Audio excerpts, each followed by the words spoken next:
del cáñamo. Fíjense que notablemente casi 100 años oculto o casi sin reivindicación el proyecto de Manuel Belgrano, digamos, ¿no? Sí, sabemos que a él le llegaron semillas desde Chile, porque O'Higgins, que era también como otro ser de nuestro hermano país, de cáñamo, toda la parte de la colonia. Le llegaron semillas a Belgrano, pero bueno, estuvo ocupado independizando estos territorios, así que en cuanto al cáñamo, no sabemos qué tanto éxito tuvo, probablemente las haya sembrado, pero no mucho más allá. Claro.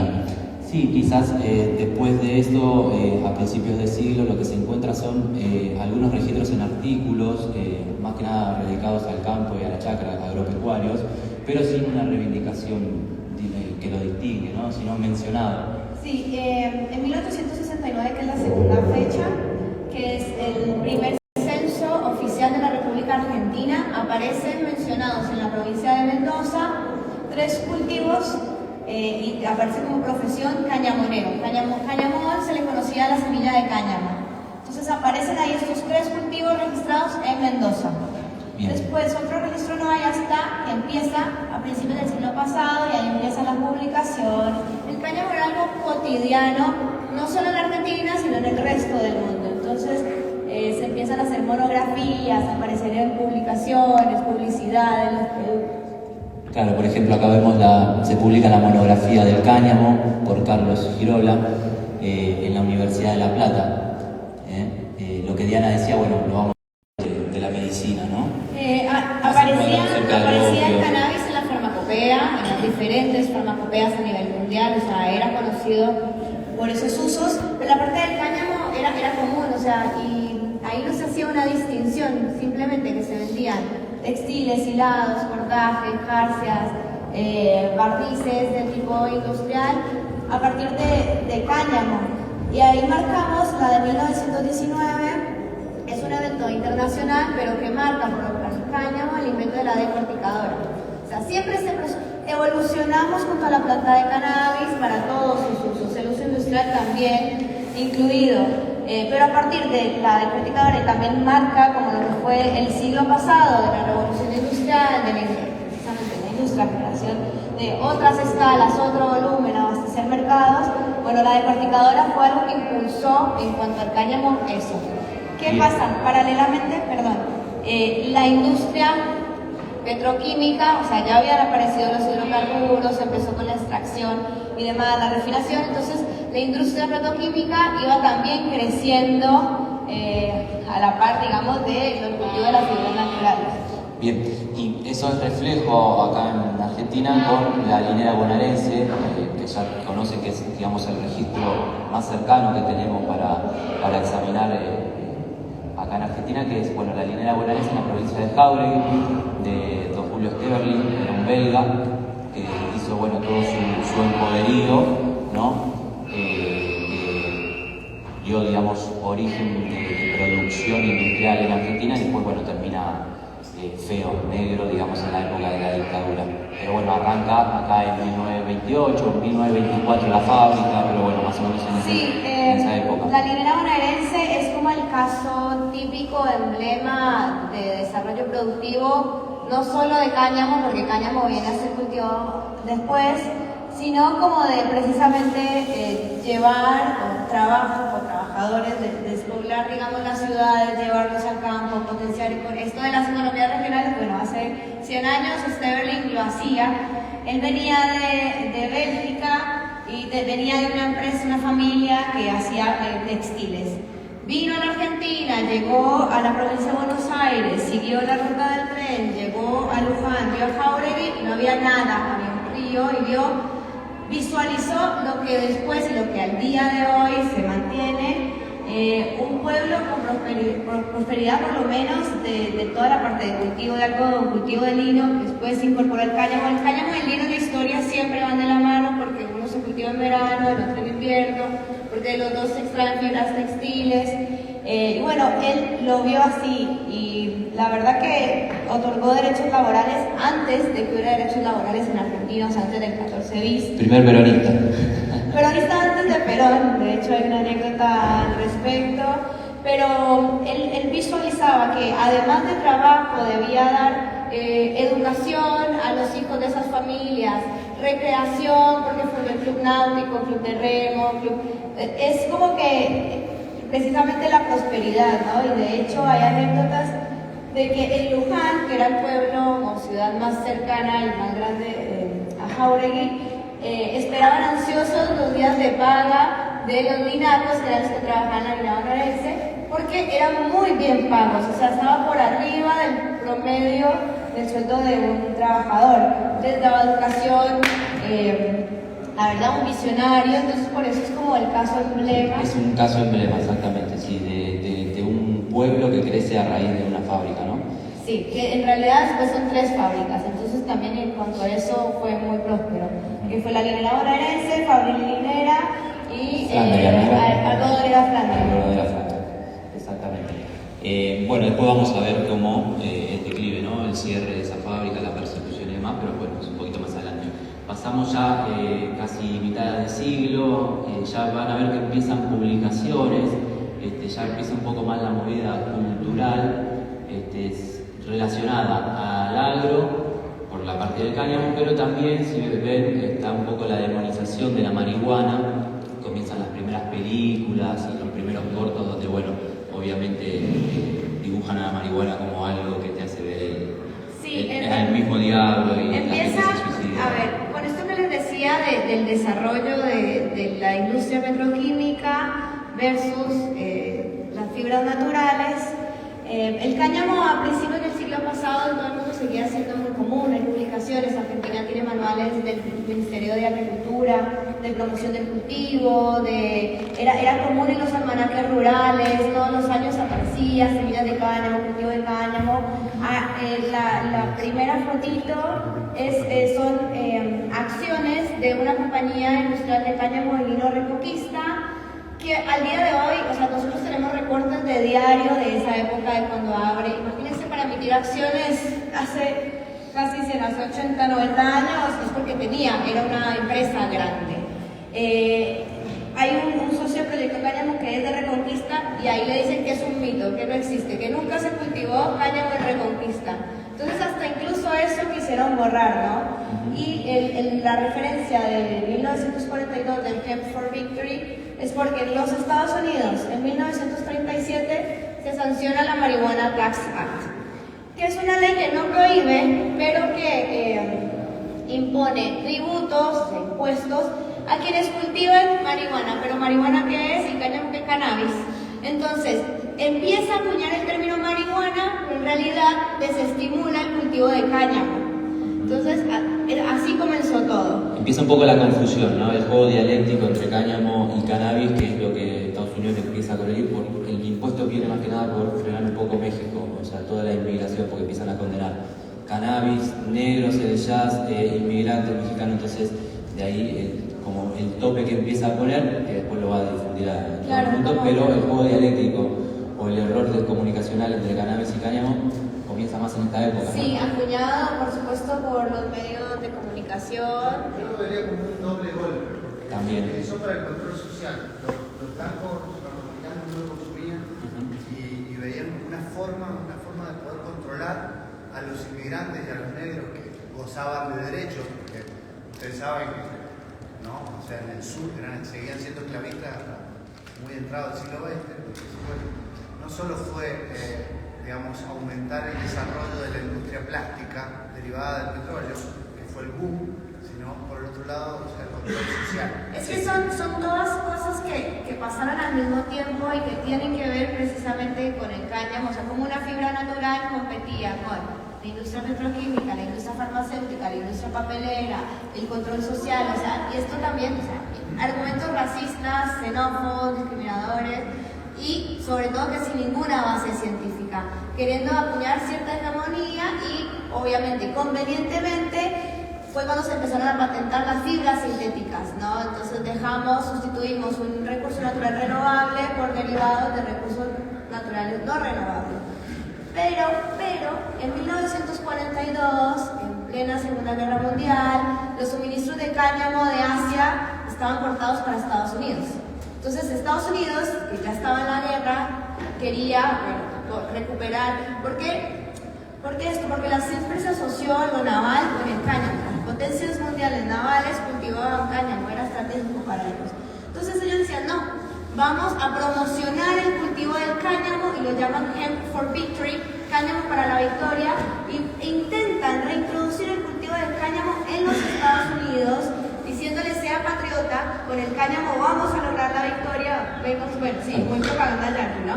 Hacían sobre todo los uniformes, ¿no? Uniformes, cárcel y todos los cordajes de los navíos, que con el cáñamo la salinidad no se endurecen, siempre se hizo. Y paracaídas. Bueno, Germán es responsable de gran parte de este descubrimiento. Así bueno, Germán y socio del proyecto Cáñamo. Todo lo que quieran aportar algún dato que quizás sepan y no está en el recorte, lo pueden hacer, socializarlo y lo vamos compartiendo porque hay muchos datos también dando vuelta que obviamente no entran y como... Claro, y bueno, ahí un poco marcamos que igual en Argentina se seguía cultivando cáñamo, porque bueno, hay sucesos internacionales que nos marcan, pero después estaba lo que pasaba acá en Argentina. También se empezó como a demonizar el uso recreativo, adulto, espiritual de la planta de cannabis. También es un dato decir que Estados Unidos tenía todo un programa financiado para el control del alcohol en la época de la ley seca, que después se le reconvirtió en no pudieron, entonces había todo un armagedón que destinara a otra cosa y bueno, el cannabis estaba ahí pasando por enfrente y le dieron, ¿no? Pasamos, si querés, al 60 y a la convención. Bueno, ¿y qué pasa? En 1961 se establece la Convención Única de Estupefacientes, que solo fue única por 10 años, pero, claro. En la cual se clasifican las sustancias naturales y sustancias químicas, pero en cuanto a las sustancias naturales están 3 plantas: la dormidera, el arbusto de coca y la planta de cannabis. Pero ¿qué parte de la planta de cannabis? No toda la planta de cannabis, sino solamente clasifica como estupefaciente el cogollo, los extractos, las tinturas y el hash, y deja fuera, excluye todos los otros usos de la planta de cannabis, y expresamente el solamente están destinadas a que haya provisión de elementos para la medicina, para la salud pública. Sí, ahí habla de toxicomanía, o sea, tienen ese sesgo, pero bueno, es 1961. También los argumentos o las bases científicas que tienen para esto son completamente tendenciosas y precisamente si ahora las estudiamos no hay ningún criterio científico para que la marihuana, para que la planta de cannabis, el cogollo y sus extractos hayan quedado, por ejemplo, en la lista 4, que no le reconocía ningún valor científico y que era de fácil uso indebido, que es una de las cosas que se pretende. El nivel de prohibición, o sea, el 4 sería como el más alto, del 1 al 4, ¿no? Sí, empieza todo el sistema de las famosas listas. No sé si lo han escuchado. Y acá quiero ser como, bueno, soy abogada, entonces un poco clara en esto. En lo que es un estupefaciente, lo que es un psicotrópico, lo que es un precursor, es un criterio objetivo. ¿Qué quiere decir que es un criterio objetivo? Que es lo que está en las listas. Si no está en las listas, no es estupefaciente. ¿Qué está en las listas en cuanto a la planta de cannabis? Cogollos, extractos, tinturas y hash. No están los tallos, no están las raíces, no están las semillas, no están las hojas que no es que estén unidas a sus cogollos. Y no está el cáñamo, o sea, el cáñamo no es un estupefaciente, no es una sustancia fiscalizada, nunca lo fue. Pero convenientemente siempre nos dijeron el estupefaciente está, y además esto está prohibido. En realidad las convenciones no prohíben, las convenciones fiscalizan y te dicen, para este uso medicinal debe ser así, entonces ahí es cuando empiezan. De hecho, el cannabis remite al régimen del opio en cuanto a cómo debería ser la forma para que un Estado parte lo pueda hacer. Es más, la convención no obliga a los Estados a criminalizar. Entonces eso es otra cosa que también hay que decir. Porque ¿qué pasa con la parte penal? Bueno, no es una obligación de los Estados criminalizar la tenencia de cultivo para uso personal. Así que eso lo digo porque Argentina puede avanzar en ese sentido sin estar incumpliendo ningún acuerdo. Así que eso es como tirarle también la pelota un poco a los políticos, bueno, a quienes tienen que cambiar la ley penal para que lo hagan. Sí, y entre nosotros desmitificar un poco, porque siempre, como decías, se cree que está prohibido. Entonces, en en la Convención del 61, artículo 28, inciso 2, ahí es puntualmente donde detalla que los usos industriales hortícolas están exentos de esta norma, para que también, digamos, dato mata mito, para que también divulguemos todos, ¿no? A cada lugar que vamos, empecemos a hablar de esto, que estaría bueno porque es como decimos, ahí empieza la confusión o la lavada de mente de que está prohibido a raíz de esta convención y no es así. Exacto. Bueno, eso desde el 61, o sea, siempre vemos que hay una conveniencia, ¿no? Como en seguir todo este mito, esta desinformación. El cáñamo, sí es cierto que el cáñamo, al ser la misma especie cannabis sativa, entra dentro de... Y ahí cada estado decidió si continuaba o no. O sea, Francia disminuyó muchísimo en el mundo, pero hubo países que igual lo siguieron cultivando, porque siempre lo hicieron y porque entendieron que era otra cosa, ¿no? A diferencia igual de la parte medicinal o la parte de flor, bueno, no sé, otra. Sí, no, estamos en la tercera. Bueno, después de la del 61 viene la del 71, agregarle más confusión a todo este tema cannabis, porque ¿qué pasa en la del 71?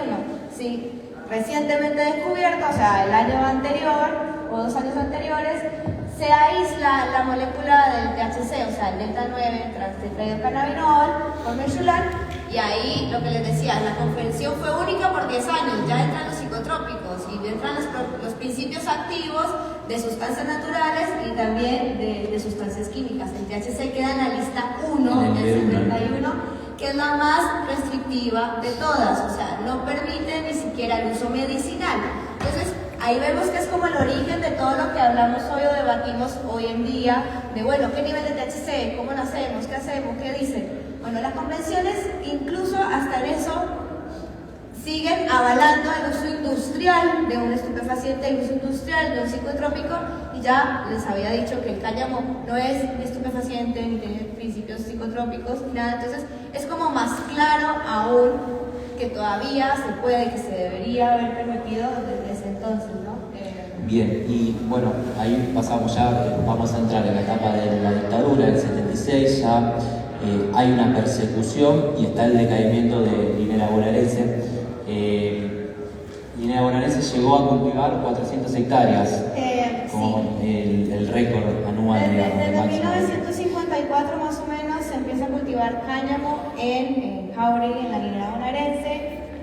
Llegan a sembrarse hasta 400 hectáreas de cáñamo, llega a dar trabajo a hasta 2.000 trabajadores por temporada, o sea, por época de cosecha, que es un número muy grande incluso para esa época, pero ya empiezan el declive en cuanto el posicionamiento, por supuesto, de las fibras sintéticas era total, eran mucho más comunes, mucho más baratas, y hago las comillas de baratas, y acá vendrá la parte ambiental, porque lo que creemos que es barato, que viene del otro lado del mundo, que se procesan teniendo un montón de contaminantes, realmente nos sale más caro. O sea, es más barato porque está todo hecho para que eso sea más barato, pero en realidad nos cuesta mucho más, no solo a nosotros. El costo ambiental. Exacto. Bien, entonces Julio Estíbaliz, el dueño, el fundador de la Linera, muere en 1975, o sea, muere un año antes de que la dictadura termine por cerrar. En el 76 la dictadura lo cierra, ¿por qué? Porque había un movimiento, no sé si llamarlo muy grande, pero no sé qué dimensión darle. Algunos lo magnifican más, otros menos.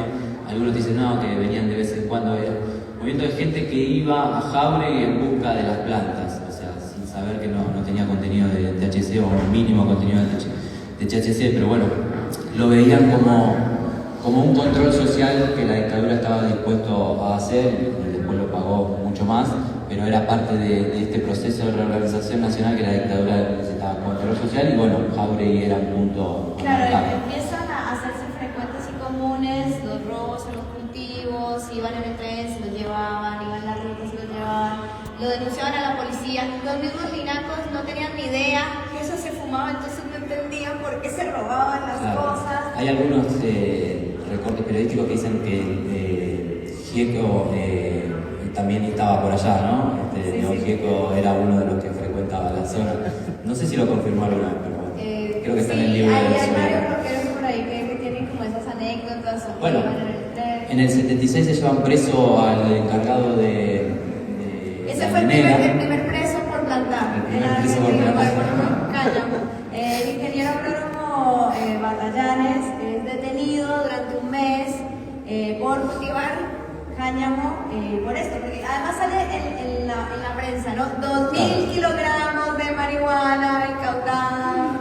Todo golpe siempre tiene que estar avalado por un discurso mediático y bueno, La Nación no era... Por ahí para no saltearnos tanto, ¿no? En los años 60, Sí. plena Guerra Fría, está el Gran Molín, que es un plan básicamente de Estados Unidos empieza a becar militares de toda Latinoamérica, ¿no? La Escuela de las Américas comenzó ahí, mucho antes, y ahí se empezaron a entrenar a las fuerzas especiales con el tema de la subversión, y aparece la marihuana como parte de la subversión, o sea, es como que Tal cual. sigue siendo parte del control social, ¿no? O sea, que es lo que aplica Onganía en los años 60, por eso te digo que ya la persecución a la marihuana ya en los 60, por lo menos en la dictadura de Onganía, hay documentos. Obviamente nos salteamos mencionar el hipismo y toda la comunidad. Sí, y también, bueno, aquí no está mencionado porque, bueno, enfoca el cáñamo. Argentina adhiere a las dos convenciones y en 1974 funciona la 20771, la anterior ley de estupefacientes. En esa ley ya criminaliza la tenencia de cultivo aún para consumo personal, que igual eso se mantiene al día de hoy, ¿no? Hubo un mínimo cambiecito, pero está criminalizada la tenencia de cannabis. Es más, en Argentina incluye, bueno, esto igual después lo menciono porque la ley de estupefacientes, el decreto que es un estupefaciente y que no, esto que les decía del criterio objetivo, en Argentina incluye las semillas también. Y ahí ya como que entra otra variable que, por favor, necesitamos que se resuelva pronto. No, está bueno el dato que agrega para poner un poco de contexto mundial, que como decíamos en los 30 contra los mexicanos, contra los negros, bueno, ahora era contra el comunismo, los subversivos y demás. Siempre hay una asociación de por medio. Bueno, llegamos, hay una nueva ley después de la dictadura. Sí, en la dictadura entonces, ¿qué pasa? Detienen a Batallanes, al mes lo dejan libre, pero fue el fin del cultivo de cáñamo en Argentina. El 19 de octubre de 1977 se sanciona un decreto ley, el 21671, firmado por De la Hoz, Videla, De la Hoz y Bardi, que tiene 3 artículos. El primero, prohíbe el cultivo de cannabis cáñamo. El segundo, prohíbe la comercialización de cannabis marihuana. Y el tercero, públiquese. O sea, ni siquiera tiene una sanción penal. No. Y ya diferencia igual entre cáñamo y entre marihuana, por decirlo así. Obviamente para la parte del marihuana, o sea, estupefaciente, no cambió nada porque ya teníamos la 20771, que ya estaba ahí como la criminalización. Pero para el cáñamo sí. Y hasta por lo menos... fue un decreto ley que se tuvo todavía que derogar hasta la última ley de la 27699, digamos. Sí, que no lo deroga expresamente, pero sí entendemos, por favor, que lo deroga tácitamente y que ya no hay ningún impedimento para que el cáñamo se pueda cultivar en la Argentina porque lo excluye la ley de estupefacientes. O sea, recoge lo que dicen las convenciones, habla algo y lo saca, digamos. Entonces ya es legal el cultivo de cáñamo en Argentina, o sea, no tiene ninguna sanción penal. Bien. Bueno, si avanzamos, hay un recorte, un salto también acá. Acá del cáñamo mucho no hay registro que haya pasado en los 70, en los 80, 90, sino es la persecución al cannabis, claro. El endurecimiento de la ley de drogas. Nosotros tenemos la 27737 del 89. Claro, el hito ahí del 77, digamos, de la 21671 al 89 es el cambio de la ley penal de la 27771 a la 23737, en el cual criminaliza, o el artículo 5 y el artículo 14, establece como delitos la tenencia de estupefacientes aún para consumo personal. Y volvemos a esto. Acá en Argentina todavía, o sea, tenemos la exención de las convenciones internacionales, pero como siempre se mezcló todo y solo se pensó después del 77 en un solo uso, borrando toda la historia cañamera argentina, bueno, nos quedamos con eso y es lo que tenemos hasta el día de hoy. Sí, en el medio lo que podemos agregar es el fallo Bastarrica, o sea, empieza la discusión en el 86, empieza ahí el debate entre consumo personal o digamos, la pena, o sea, la ley, la 89, después va a dividir 3 tipos de sí, consumo personal, tenencia de estupefacientes, bueno, ya narcotráfico y demás.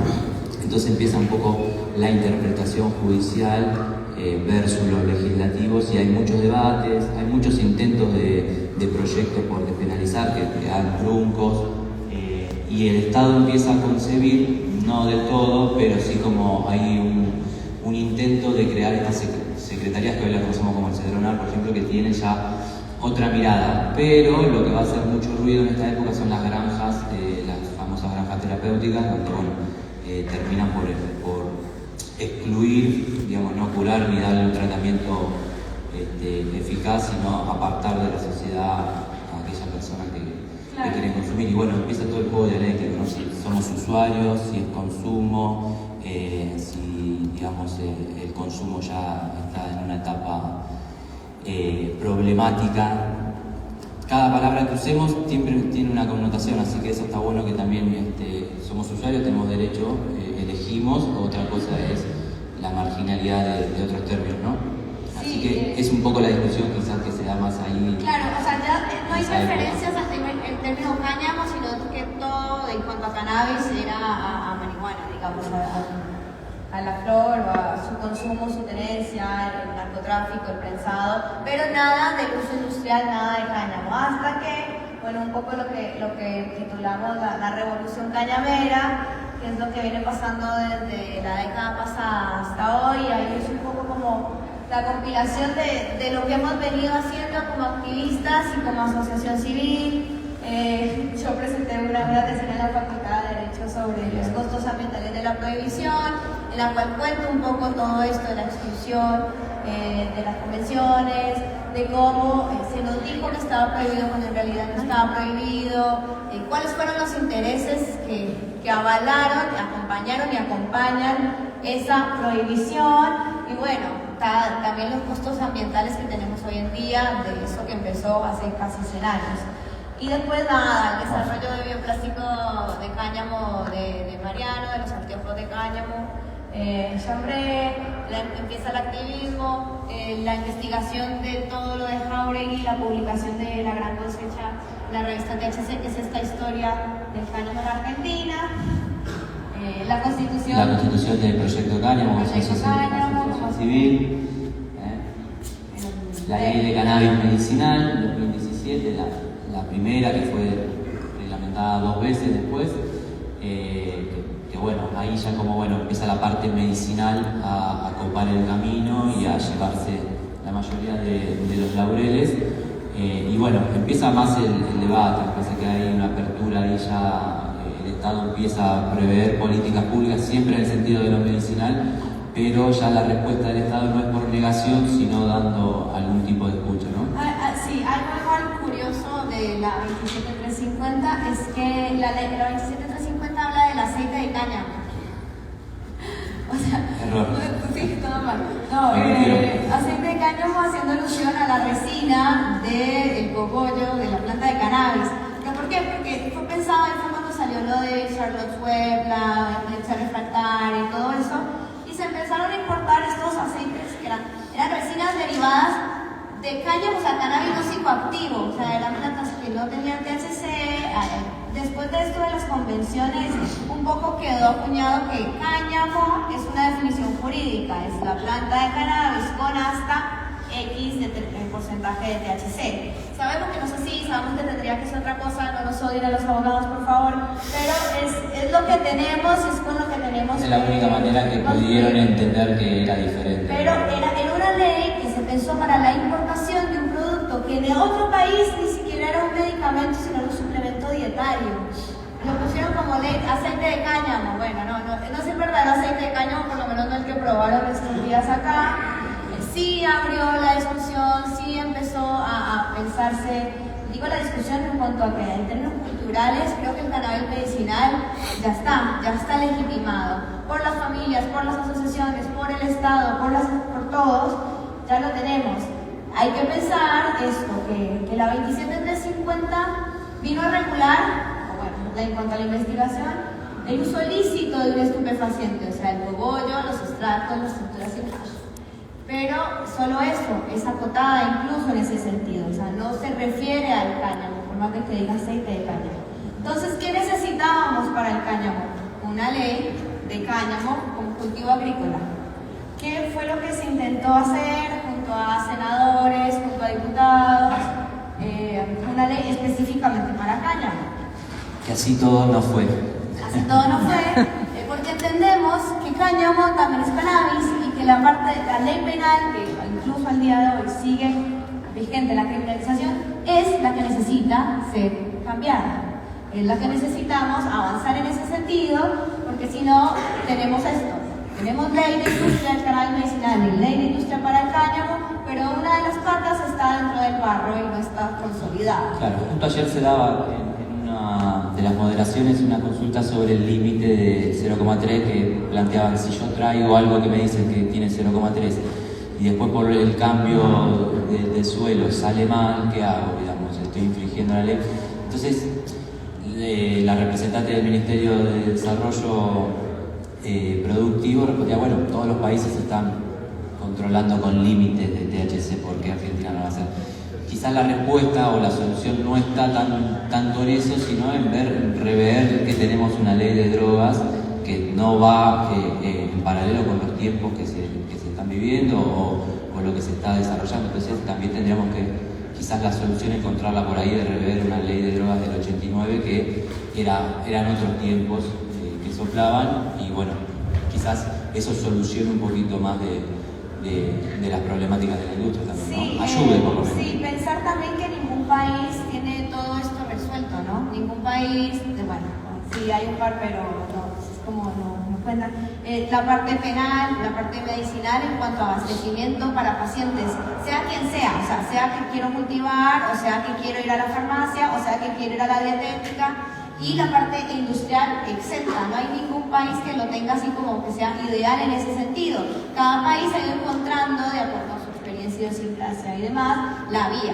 Argentina, con la parte del cáñamo, tiene un potencial enorme, que además está excluido, que además ya lo hizo, que además todo lo que significaría para las economías regionales y demás, pero es fundamental que se entienda o que no haya una sobrefiscalización sobre el cultivo de cáñamo, al menos no por la finalidad de fibra y semilla. Yo acá, por supuesto que entiendo el miedo de quienes piensan en el cáñamo como solo no psicoactivo, o sea, cáñamo para flores, por decirlo así, por el prejuicio que todavía existe y por la ley de estupefacientes. Pero también pensar que en cuanto a semillas de cáñamo, de fibra y de grano, no hay variedades adaptadas a Argentina, por más de que se compren o se consigan semillas certificadas de otros países con la misma latitud, con las mismas condiciones, va a ser o puede llegar a ser expresión de cannabinoides diferentes acá. Entonces necesitamos pensar en otros criterios además del THC y aún más allá, no sé, porque es que la diferencia entre uno y otro es o fiscalizado, estupefaciente o no fiscalizado, cáñamo, cultivo agrícola. Y el paso del uno al otro significa precisamente caer en la 23737 que te dice que tiene que ser destruido por incineración. Entonces necesitamos también pensar en eso, adelantarnos un poco, no ser tan estrictos, sino por ahí otorgar, o primero permitir que quienes quieran investigar y empezar a traer semillas de otras partes lo puedan hacer desde las universidades, desde quien lo quiera hacer. Que se puede, porque es un cultivo agrícola, porque está excluido, no es estupefaciente. Sí, que también digamos esto requiere, para importar una semilla de cáñamo y de cannabis van a requerir 200 millones de trámites, o sea, no es que lo puede traer cualquiera. La respuesta es, ¿está prohibido? No está prohibido, pero anda a desandar el camino, no es accesible exactamente. Sí, porque además los volúmenes de semillas de cáñamo, a granel, de cannabis para flor a cáñamo para fibra o grano, son completamente diferentes, o sea, uno hablamos en peso, el otro hablamos en cantidad, entonces ya desde ahí, ¿no? Empieza esta diferenciación. Pero necesitamos empezar a hacerlo en Argentina y no quedarnos con lo que pasa en otros países, empezar a encontrar la vía. Y bueno, podemos aprovechar una de las charlas que viene, son representantes de INASE, quizás ahí hablar sobre un poco la genética nacional de cáñamo que se pueda estar dando, ¿no? Si hay algo en planes, se lo preguntamos al lado del periodismo, no hay problema. Bueno, llegamos a 2022 con la ley de industrias, tiene otro nombre, pero bueno, vamos a ponerle ley de industrialización. donde habla sobre los usos industriales del cáñamo y sigue con el cannabis medicinal, que va a regular toda la cadena de la industria, desde la semilla hasta la exportación, y que prevé que se origine una ARICAME, una agencia, que va a estar apoyada por un consejo provincial, un consejo consultivo provincial, donde obviamente fue algo que se modificó en las comisiones para que las provincias no pierdan de alguna manera injerencia en esta ley y no se centralice en Buenos Aires. Y de hecho viene así un poco la cultura del desarrollo del cannabis medicinal en Argentina, porque las provincias como Jujuy, como La Rioja, Misiones, San Juan, están siendo pioneras y están sacando ventaja un poco ya de este camino al andar. Primero sobre la investigación, ¿no? Obviamente. Claro, con la 27350. Con la 27350. Y entonces, volviendo a lo que prevé el ARICAME, para el cáñamo va a tener autorizaciones y para el cannabis va a tener licencias, que se supone que las autorizaciones van a ser un poco más flexibles a los requerimientos de las licencias de Sí, cannabis habla de un medicinal. camino diferencial para el cáñamo, y aquí vuelvo y recalco, es fundamental esto, porque el exceso de fiscalización sobre el cultivo industrial ha sido lo que no ha permitido que se desarrolle de la mejor manera en otros países. Entonces aquí es esto de tomar errores de países vecinos o similares y también aprendizajes positivos, y esto trasladarlo a la Argentina en toda su extensión, con todas sus variables, y pensar en el cáñamo como un cultivo agrícola que cada provincia va a tener que pensar de acuerdo a sus recursos, a su territorio, lo que quiere, bueno, cómo lo vamos a hacer. Por eso también es una de las razones que estamos acá en San Luis y haciendo esta Expo Cáñamo. Bien, que puede ser pionera también en este sentido San Luis. Y bueno, en ese esperar ya pasaron más de 100 días de los 180 que está estipulado en la reglamentación, pero bueno, sabemos que no es algo excluyente, que se pueden demorar reglamentaciones años y años, pero bueno, en esa espera se desarrolló el Museo del Cáñamo y la Expo Cannabis, que estamos siendo parte de esto. Cáñamo. Expo Cáñamo. Perdón, Cannabis dije. La hegemonía me traicionó. Bueno, y esta flechita que sigue, así que va a venir mucho más. Por allá había una pregunta. El artículo 25, ¿cuál sería? Si lo querés desarrollar, ampliar, si me viene. El artículo 25, el que dice que todos aquellos proyectos que estén bajo el amparo de la 27350 necesitan permiso de la ENCAP. No, que van a tener que adaptar a El la... artículo dice así textual. Es un gris. Sí, es un debate. Es un gris del legislador respecto a ese artículo en particular. Está bien, dice las que se sancionaron al momento de sancionar la 27350 y la 27669, que sabemos que no es retroactiva. Pero digo, la ley no es retroactiva. No, igual hay que entender Pero que hay este cosas... artículo nos da también, digo, para mí como abogado, pienso un gris en el que no todo va a pasar por la ley. Hay un debate entre los proyectos, que son creo que 14, que se aprobaron de la 27350 y los que ya agarran el nuevo formato de la 27669. Es un gris, como dicen, todavía no está definido qué prioridades podrá tener o qué afuera va a quedar, pero como falta la reglamentación de la ARICAME y la conformación, y en esa conformación va a estar todo lo que hace la ARICAME, desde sancionar hasta permitir.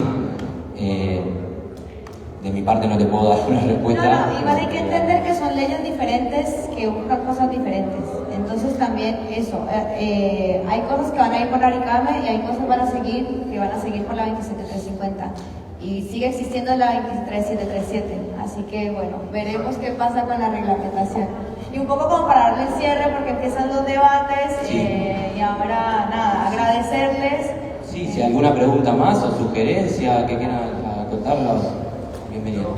Sí. Nada, hay que hacer un comentario. ¿Qué pensamos que puede pasar en animales no humanos? Que todavía hay un gran, con animales no humanos, en medicina veterinaria hay un gran gris ahí y estamos pensando dónde, porque esta ley que no está sin reglamentar, un espacio podría ser, pero a la vez todavía está la ley de estupefacientes. Entonces, un tutor que quiere acceder a la medicina de su compañero, hay una ley de estupefacientes que lo puede condenar penalmente y bueno, entonces hay un lío también en todo eso. Y quiero llamar a esa reflexión. Está muy bueno porque, a ver, algo que no mencioné es que cuando Argentina adhiere a las convenciones, sanciona la 17818, que es como la ley civil de estupefacientes. O sea, ¿quién puede recetar un estupefaciente? Porque sí, el cogollo es estupefaciente, pero hay otros muchos estupefacientes psicotrópicos y precursores.